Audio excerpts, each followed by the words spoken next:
kapan suami itu tidak wajib memberikan nafkah? Ini pembahasannya. Yang pertama, di dalam Al-Quranul Karim Allah Subhanahu wa ta'ala bercerita soal nusuz. Nusuz itu artinya durhakanya seorang istri kepada suami. Lah ketika seorang istri itu durhaka kepada suami, maka tidak wajib seorang suami itu memberikan nafkah kepada mereka. Masalahnya kedurhakaan seperti apa? Seorang suami itu tidak wajib berikan nafkah. Dari kalimat nusuz ini yang pertama, izharul istighfafi bizauji au sabbuhu au syatmuhu, menampakkan seseorang istri dalam merendahkan suaminya. Jadi istri itu sangat merendahkan suaminya, mungkin dengan cara mudah menghinanya ataupun mudah mencacinya. Jadi seorang suami itu tidak punya harga karena bisa dicaci, bisa dimaki oleh istrinya. Atau mungkin seorang istri membanggakan keluarganya dan menghina keluarga suami. Atau mungkin seorang istri dikit-dikit minta cerai padahal tidak ada sebab yang mengharuskan dia minta cerai. Atau mungkin seorang istri mengangkat suaranya di atas suara suaminya dengan menghina, umpamanya suaminya nyewakan rumah. Apa ini rumah ini? Kenapa enggak rumah besar saja? Padahal itu kemampuannya. Dibelikan pakaian apa ini bang? Ini pakaian di second yang bagus lah, yang branded, yang merek-merek. Nah, ini kemampuan suaminya. Ya. Atau mungkin dia menganggap dirinya lebih baik daripada suaminya, karena mungkin merasa pendidikannya lebih tinggi kan begitu ya. Atau kecerdasan IQ-nya lebih daripada suaminya, atau sering mengeluh, atau yang lainnya. Lah ini kalau sudah menampakkan seorang istri dan dia sudah merendahkan suaminya, maka suami tidak wajib menafkahi. Kenapa? Karena seorang suami itu qawwamuna 'alan nisa. Dia pemimpin. Kalau pemimpin direndahkan, macam mana akan jadi pemimpin? Ya. Ma'asyiral muslimin wal muslimat rahimani wa rahimakumullah. Ada sebuah hadis yang dikeluarkan Imam Bukhari. Hadis ini terdapat dalam kitab Adabil Mufrad karya Imam Bukhari, di mana seseorang datang kepada Nabi SAW dan bertanya soal wanita yang rajin sholat malam, yang rajin puasa sunnah, yang rajin bersedekah, yang rajin melakukan kebaikan, tapi lisannya selalu menyakiti tetangganya. Apa kata Rasul? La khaira fiha, wanita itu tidak punya kebaikan sedikit pun. Bal hiya min ahlin nar, bahkan wanita itu termasuk penuh neraka. Kalau saja seorang istri tajam lisannya kepada tetangganya, dikatakan tidak punya kebaikan dan dikatakan wanita penduduk neraka, macam mana kalau tajamnya lisan itu diarahkan kepada suaminya? Apalagi hukumannya? Sama tetangganya aja dibilang, kata Rasulullah, khaira fiha, tidak ada kebaikannya. Naudzubillah. Ini yang pertama. Jadi kalau istri antum sudah merendahkan antum, jangan kasih nafkah. Karena nafkah itu muqabilul khidmah. Kenapa kita ngasih nafkah sama istri kita coba? Karena istri kita menghormati kita. Dia mau berkhidmat kepada kita. Ini yang pertama. Yang kedua, taksiruha fi mahamihi min khidmatihi wa nadhafati darihi wa riayati auladihi wa tarbiyatihim wa ghairiha. Malas melakukan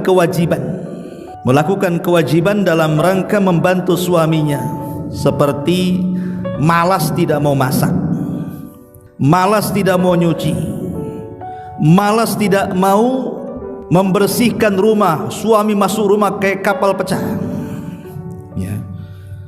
Ataupun tidak mau merawat anak-anaknya, tidak mau menterbiah mereka. Suami datang jauh-jauh lapar, masuk rumah tak ada yang dimakan pula. Setiap masuk rumah COD aja bang katanya. Setiap masuk rumah COD lagi, sampai kiamat COD. Ma'asyiral muslimin yang dimuliakan Allah Azza wa Jalla. Ma'asyiral muslimin, bahwa Imam Ibnul Qayyim rahimahullahu ta'ala mengatakan, Apa kata Imam Ibnul Qayyim? Saya baca perkataan beliau.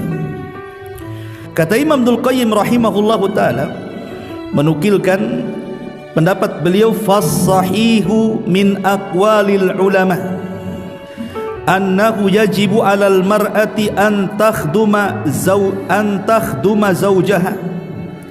Maka kewajiban bagi seorang wanita adalah berkhidmat kepada suaminya. Berkhidmat kepada suaminya maksudnya apa? Beliau menjelaskan, baik dalam masalah memasak, masuk di dalamnya, mencuci pakaian suaminya, masuk di dalamnya, merawat anak-anak, masuk di dalamnya. Dan itu berdalil dengan kisah daripada Fatimah. Bayangkan, Fatimah itu anak daripada Nabi, putri Nabi loh Fatimah itu. Disebutkan Fatimah ini satu hari dia mengadu kepada Aisyah karena kecapean. Dia yang cari kayu bakar ke hutan, kemudian dia masak roti untuk suami dan anak-anaknya, mencucikan pakaiannya, membersihkan rumahnya, lelah letih. Akhirnya kemudian Fatimah ini ingin santai-santai lah, maksudnya kalau ada pembantu kan enak gitu kan, bisa dia tenang-tenang, bisa dia istirahat, bisa dia tidur. Jadi datang kepada Aisyah supaya menyampaikan keinginannya, dia ingin pembantu. Maka Aisyah menyampaikan kepada Nabi. Maka Nabi pun langsung datang kepada Fatimah yang ketika itu berada di samping suaminya Ali. Apa kata Rasul? Ala adullukuma ma khairun lakuma mimma sa'al tahuma mimma sa'al takuma. Kata Nabi SAW, ala adullukuma, maukah kutunjukkan kepada kalian berdua, ala ma huwa khairun lakuma, terhadap perkara yang jauh lebih baik dari kalian berdua, apa yang kalian minta dari pembantu itu. Maka Ali radhiyallahu anhu dan Fatimah senang. Apa itu wahai Rasul yang lebih baik daripada punya pembantu itu?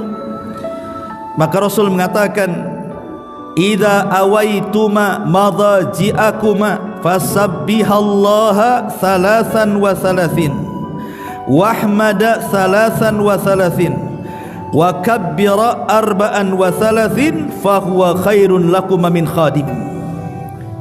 Kata Nabi SAW, bertasbihlah kepada Allah 33 kali ketika beranjak ke pembaringanmu, kemudian memujilah Allah dengan mengatakan alhamdulillah 33 kali, dan bertakbirlah dengan mengatakan Allahu Akbar 34 kali, jadi 100. Itu lebih baik daripada engkau punya pembantu, katanya. Milih mana? Maka mereka mengatakan, kalau gitu milih yang kedua, tak jadi minta pembantu, malah milih zikir ini.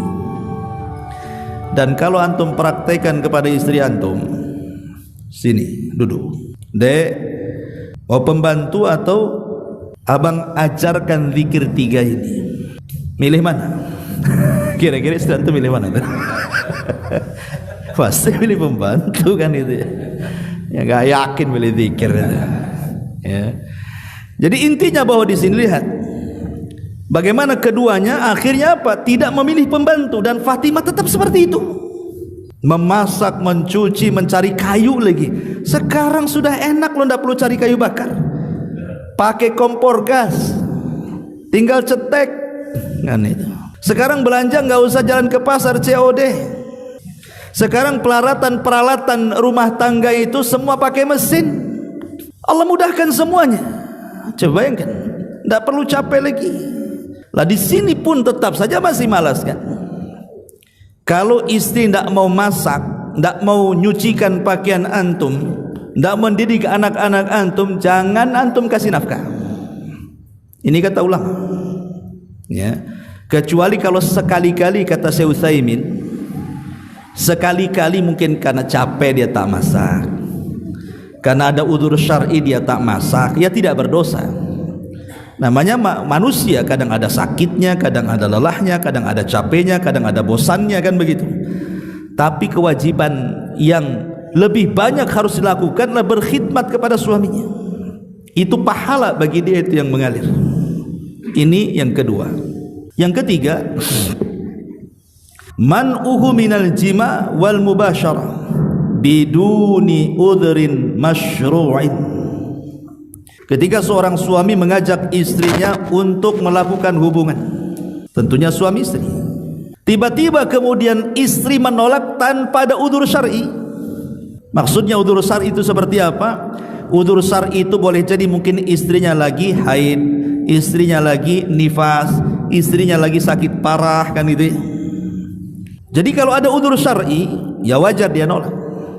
Tapi kalau tidak ada udzur syar'i, hanya takut besoknya mandi takut dingin, nah itu bukan udzur syar'i. Kalau mandi pun gak akan mati dia, ya. Ataupun karena malas, nggak ada moodnya, kan gitu kan. Atau karena lagi tengkaran bahasa kita ya, lagi nggak enakan dengan suaminya, lagi marah-marahan, tak mau dia. Lihat para istri, Nabi SAW mengatakan, la yahillu limra'atin idza da'a ar-rajulu imra'atahu ila firashihi fa'abat an taji'a la'anat hal malaikatu hatta tusbiha, wa fi riwayatin kana alladhi fis sama'i sakhitan 'alaiha hatta yarda anha. Apabila seorang suami mengajak istrinya untuk berhubungan, tiba-tiba ditolak tanpa udzur, malam balik punggung dia, maka apa kata Nabi SAW? Malaikat akan melaknat dari mulai dia menolak sampai subuh.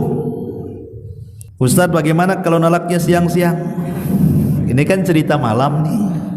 Kan umumnya suami kan kerja dari pagi sampai sore, jadi ketemu istrinya kan malam-malam. Jadi hadis ini konteksnya malam kan. Malaikat akan melaknat dia sampai subuh. Berarti kalau saya nolak siang-siang tak apalah, kan gitu. Kan malam-malam yang dilaknat. Nah, itu mantiknya. Ada hadis lain. Kata Nabi SAW, kana alladhi fis sama, makhluk yang ada di langit, siapa? Para malaikat, sakhitan 'alaiha, dia murka kepada istri tersebut, hatta yarda anha, sampai dia ridha dan mau diajak berhubungan. Ini tidak ada kalimat malam, tidak ada kalimat subuh. Artinya mau malam mau siang tetap tidak boleh menolak.